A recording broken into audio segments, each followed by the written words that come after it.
This is Pamela Kuhn, and the curtain is up on Center Stage, the show about the arts and the artists behind their work. Many changes are coming to Center Stage with my new podcast, but one thing remains the same. I simply have to have filmmaker Matt Mickelson as my guest to keep the home fires burning as we speak about, well, nothing. And of course, all the subjects that do come up, from Star Wars to the latest episodes worthy to watch that are streaming out there. And today we have the benefit of having WGCH General Manager Bob Small with us, because Bob is the glue that binds Matt and I when we start to get out of control. So, or encourage it, one or the other. Exactly. So with that, Matt, Bob, it's great to be here. Now, it is Halloween. Now, Matt, you do have an outfit on. You can Well, we're speak. recording on Halloween, so I assumed we were going to talk about Halloween. Except the show is not going to go out for a couple days, but that's fine. Oh, you look okay. adorable. You know, You've got your Han Solo look, and it works. Yeah, I might as well. I love the gloves in the pocket, actually. Well, that's great. he always has his little gloves in his pocket so he doesn't burn his little hands. You know. Blasters get hot. Ship parts get hot. You know, you don't want to get dirt That's under right. your fingernails. That's right. And Bob is all in red. He's got his red shirt and his red shoes. He looks Well, yeah. I had dapper. the red shoes picked out, and I figured I got to wear something that goes with the red shoes. You got the it. red shirt. I He's love got his it. interview for the Santa's Workshop. You know, No. He's auditioning for Pal Pressburger. What so is the that? the red shoe. Oh my God. Okay, the filmmakers Michael Powell and Emmerich Pressburger, two of my favorite filmmakers of all time, always featured on TCM. Oh. They made The Red Shoes.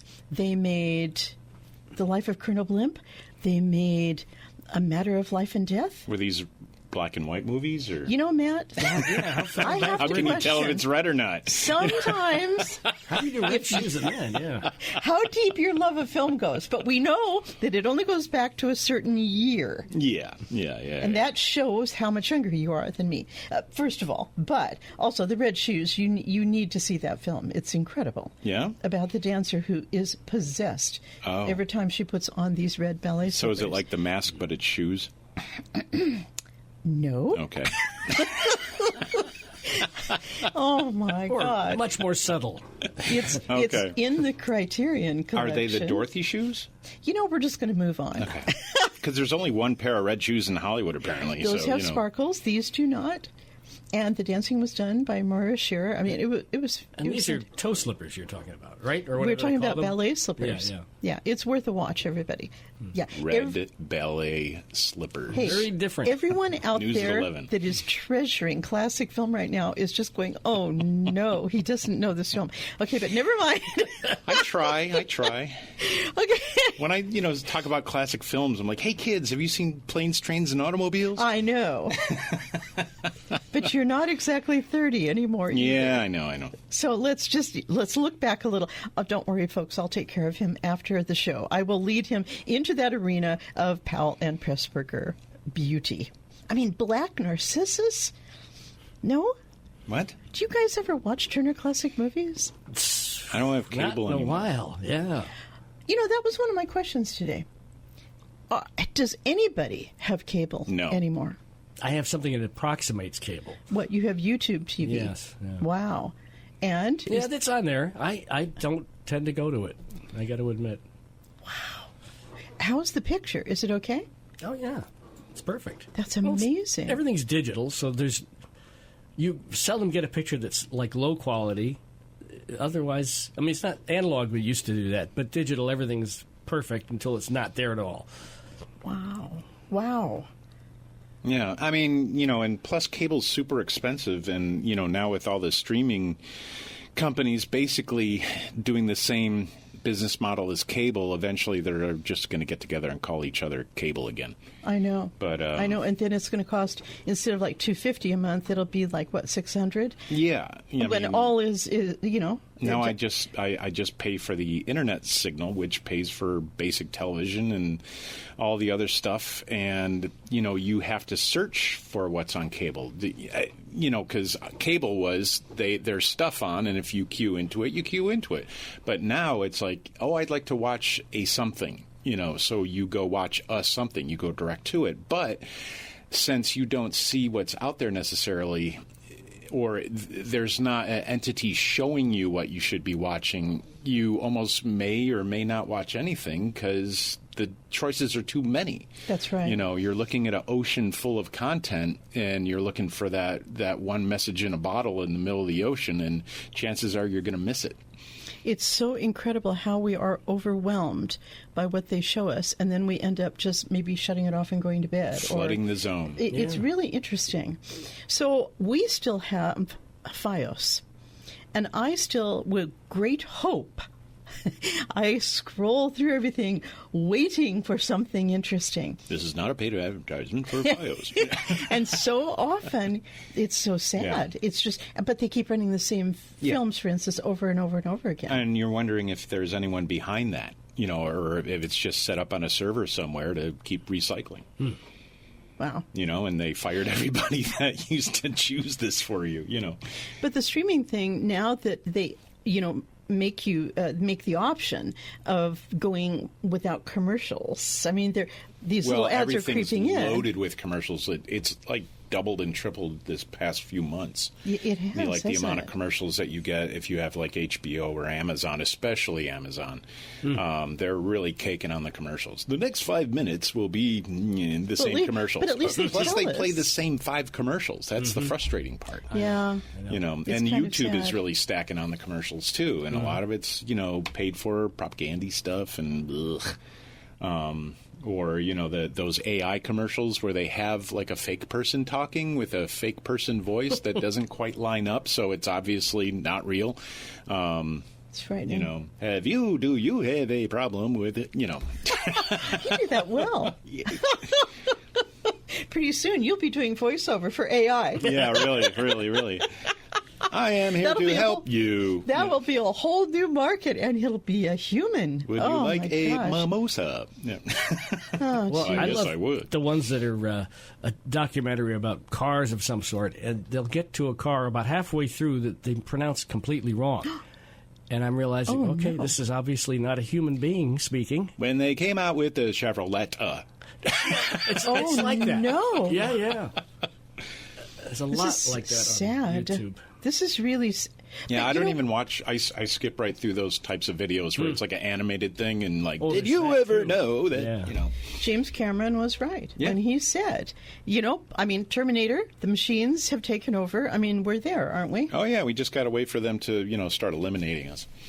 And there it gets back to Star Wars. In the Clone Wars, when they had the army ready just to punch the button, and they were all just going to annihilate the good guys. Yeah, but Skynet really, went crazy with the cheese whiz and just tried to wipe everything out. Not just the dissidents, not just the people that didn't like, their way of governing. They just wiped out everybody because if you're living and breathing, you got to be out of it. Or like the Matrix, if you're living and breathing, you'd be a great battery. Okay, and now for something really uplifting, let's speak about John Candy. What? Yes, let's speak about John Candy. There's a documentary on John Candy and about his life and his struggles and everything like that. It's I Like Me. Yes. Yeah, it's called I Like Me, and it's directed by Colin Hanks, who is Tom Hanks' son. Who you may have seen in different shows here and there on Netflix. And yes, we have. And it's really heartwarming. It's really touching. Bill Murray, Dan Aykroyd, and all those guys that started in Second City, all the Canadians that came down to be in Second City, which was a theater troupe that started in the 1950s because I guess the school there didn't have a theater program, so they started this other thing just outside the school. And how all these people that wanted to be actors went through Second City. Then, of course, Saturday Night Live was looking for people that could do Second City type stuff, so they went to Second City and got all the Bill Murrays and the Dan Aykroyds, and most of whom were all Canadian. The cream of the cream. They were all Canucks, weren't they? That we've always had in the past 50 years had a great relationship between Canada and the U.S. as far as sharing the funny. And a lot of their, I didn't know Martin Short was Canadian until a few years ago. So all these little surprises. Yeah, you just never know. Kind of like thinking that Led Zeppelin was American until you hear him talk. Yeah, I love it. So I haven't seen this yet, Matt. Oh, it's really heartbreaking, Is this a movie or is this a series? No, it's a one-off. It's a movie. Okay. Just showed how he was such a generous guy, such a nice guy to everybody, the kind of person that, that you really wanted to know that would, treat the waiter the same he did the CEO type person, and make a point of it.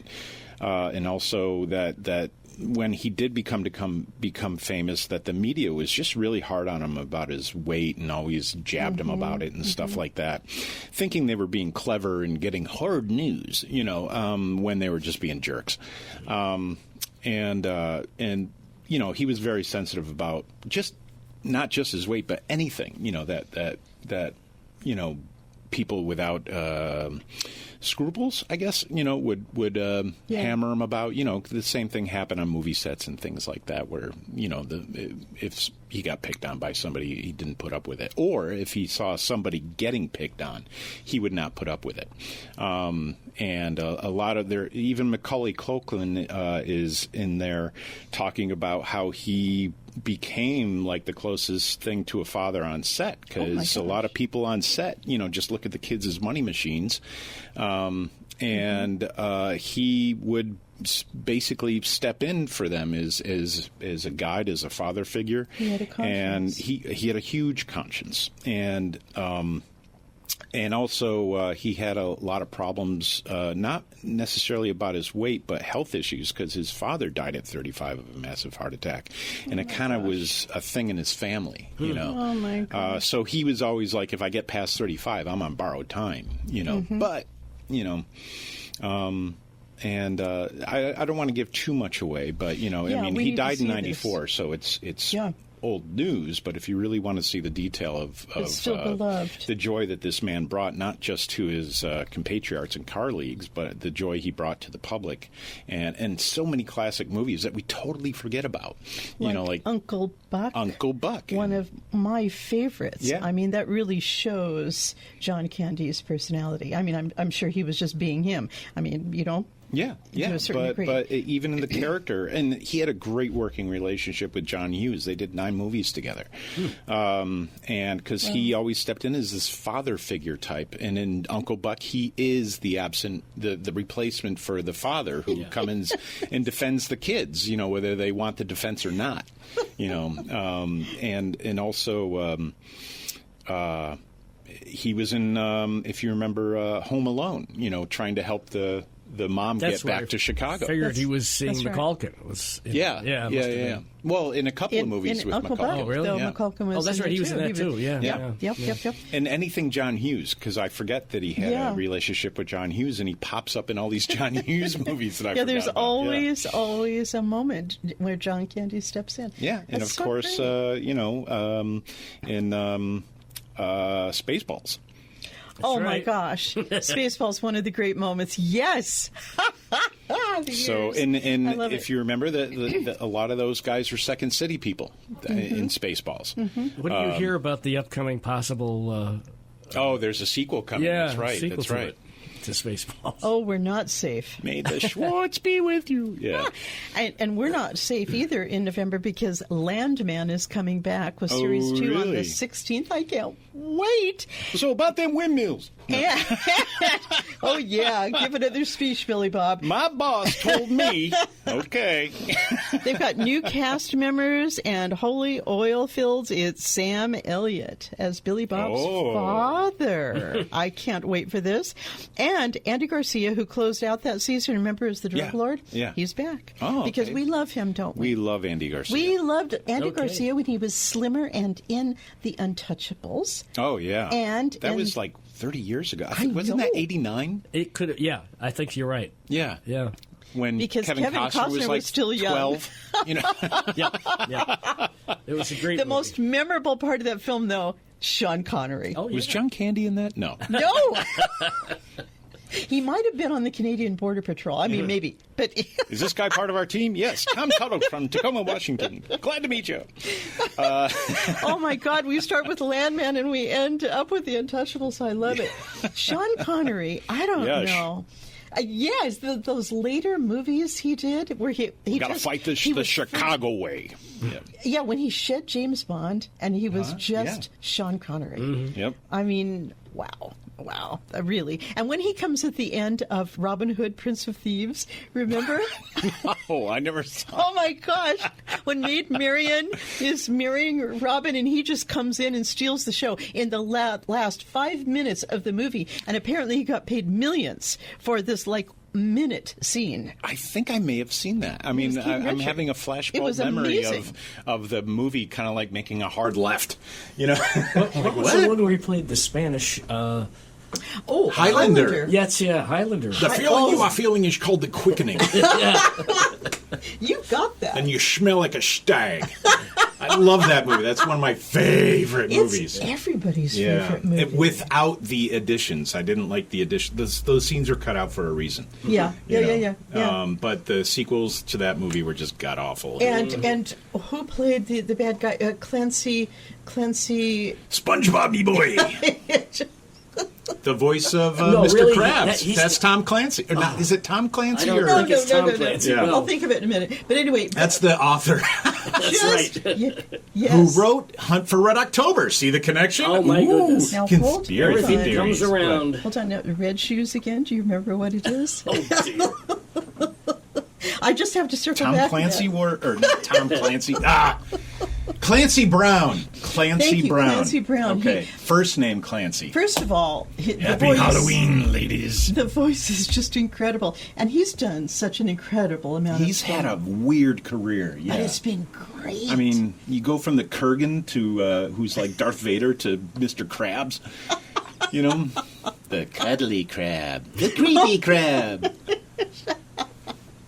That's what my daughter's costume is tonight. She's the Goofy Goober SpongeBob, where they do like the 80s song, you know, I'm a Goofy Goober, which is kind of a takeoff on a Whitesnake song, basically saying we're all nerds, you know, kind of thing. It's a costume. It's a whole thing. Oh my good Lord!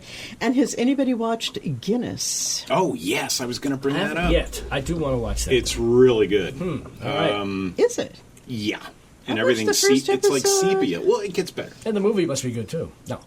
You know, somehow when these series combine, a period piece like that combines really modern, like synth music, and it's not Witness. I sometimes Does it have modern synth music in it? It You know, I does. didn't. It's I kind of didn't like even rock and pick up on roll. what the music was. I was just too interested in the story. It just turns me off a little bit. But anyway, I think the actors are incredible. I think the storyline is really interesting. Yeah. And of course, we all know about Guinness, and you know, It's like Dirty Downton Abbey. They have a ton of money, but everyone's filthy. You know. shame on you to say dirty Downton Abbey. How can one say that? Yeah, exactly. Oh, someone just got an idea. Okay. Oh my gosh! And what about the morning show? That's Does anyone good too. watch it? Yeah. A lot of very wealthy, shallow people, but it's fun to watch. I know everybody You know, dresses so well. I just want the clothes. Yeah, well, they're all the people that live in New York City and make $3 million a year. You know, It just struck me as unreal. It's The very few un- signs, it's- few scenes I watched. it's like the Mean Girls, fever dream of what they assume a journalism career is going to look like. Okay. I don't know. It's pure fantasy. But It's now dynasty. but they brought in Marion Cotillard, this great French actress. Oh. Is she just a token trying to get the French to I watch? don't know. I don't get her part. Neither do I. I mean, I there's loved not her in much there for Inception, but We all you know, love her. I mean, she's an actress playing a part. I'm not sure if there was a game plan there. I got to tell you, though, I can never get enough of anything with Billy Crudup in it. Oh yeah, we love Billy Crudup. He was in Almost Famous. He was the guitar player that befriends Cameron Crowe. He's been in so many important things. Yeah. But he always has that sense of irony, behind his eyes Yeah. when he gives a line. It's called sarcasm. He's perfect for that part, as Corey. No, I really like him in that part, and I could listen to him rant about something for hours. Now, TRON. I went and saw it the other night at the theater. Oh, Me and my four You went to the people. theater? The theater. The one locally here in White Plains with the big cushy seats, and it was on Discount Tuesday. So woohoo! So is it IMAX 3D or whatever? We it's gotta be. just saw the regular. D. Okay, Yeah, all right. But it must be in 3D. It wasn't like Last Jedi bad, where I felt like I had to walk out of the theater before I started throwing up. But no, it was watchable. It could have been a TV show. With the Really? with the production value and everything like that, it could have just been on Amazon. And because it could have been story-wise, it could have been way better. It just looked like they were just settling into something comfortable and pumping did it you out. watch Legacy, the previous one? You mean the Tron? 2010? Yeah. That's my daughter's favorite movie on the planet. So it's her it's Star not. Wars. It doesn't compare well to that. No. Okay. They sloughed off a lot of those characters. I don't know if they called them or they just weren't available. And they got a hologram, Jeff Bridges for the last 5 minutes, which was kind of... And like the bad guy was bad because reasons, he didn't have a mom. That's I too want to bad. do, and basically his mom, Gillian Anderson, and they totally wasted her. seriously. She would say, "You should not be doing this." Why? And I'm going to step out now because that's all it says on the paper here in the script. So I'm going to walk out and I'll get back to you. And I don't know. It was once again written by the kids that probably wrote season 3 of The Mandalorian that never saw Star Wars. Yeah. We know what we're doing. I graduated from Brown. Whatever. Well, at least Gillian Anderson showed up to Comic-Con. I mean, you got to give her that for TRON. And and the music is 9 Oh inch yeah, nails. you get to basically it's a 9 Inch Nails video, so that's worth it. I could tell that from the titles, which shows Yeah. that the biggest lettering is the NIN. But you know what? It was good enough. It was good enough to keep me in my seat, but it was shallow enough that it could have been a TV show, and it does not really. didn't need to It go to the doesn't link theater. up to Tron Legacy. I want it visually. You need to go to the theater. I see. But if you're into a shallow story and you don't really require plots and stuff to be entertained, it's your thing. But if you are familiar with the prior movies and you want this to be good and you want to be enthralled by the story and not forget it 5 minutes after you walk out of the theater, Okay. And there it is. yeah. Wow. Because if you watch it at home and the dog's barking, you're probably not going to miss the plot. Harlequin style-y. And thank you, Matt Mickelson. I'm sorry, I'm feeling very ranty all of a sudden. Okay, I just have to bring up this fantastic documentary on Martin Scorsese. Oh yeah, I saw. I have never seen anything so compelling in a long time. Really, the way this Rebecca Miller. Now, isn't she an actress or? I thought she was. I may be wrong. I've got to look this up. Did she produce it or? She directed it. Oh, okay. And she's the Okay. one doing the interviewing.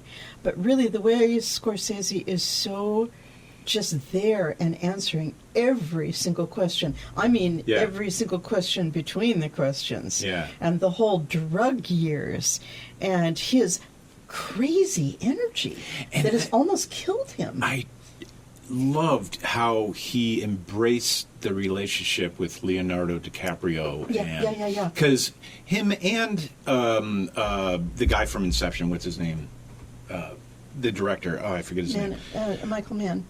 What? No, Inception. Oh, Not Christopher Michael. Nolan. Christopher Nolan. Sorry. Him and Scorsese both found this kindred spirit in Leonardo DiCaprio, and were able to use him to work together. And Christopher Nolan, he's basically young. DiCaprio is basically young Nolan. It's true. And It's true. that's why he looks like Christopher Nolan in Yeah, Inception. yeah. But the way that Martin Scorsese was able to use him, and kind of like how De Niro used what's the actor's name from Limitless? Not sure. The Hangover. I haven't seen him in a while. Forgot his name. Anyway, so how these older actor directors they find like a kindred spirit in someone young they can make projects with. Yeah. And instead of having this bratty pain in the butt or something, or this successful so and so that's hard to work with, you just have this sponge that's not only game to do what you want, but also has great ideas, and is able to really bring your vision you're trying to get out there, in almost like a dance, because you get into a place where you don't even really have to say what you're thinking to get it done.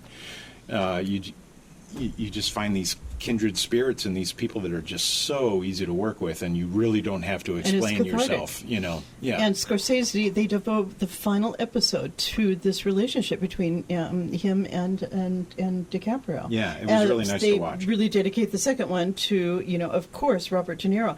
But just what I didn't know about Scorsese, and what we always kind of intimate, is that he was really, when he grew up, it was the mob. He knew it. Oh, yeah. And his uncle was a mobster, and he was so close to it. That's what he knew. And then going out to L.A., trying to establish himself, he felt like a fish out of water. He goes back to New York, and bingo.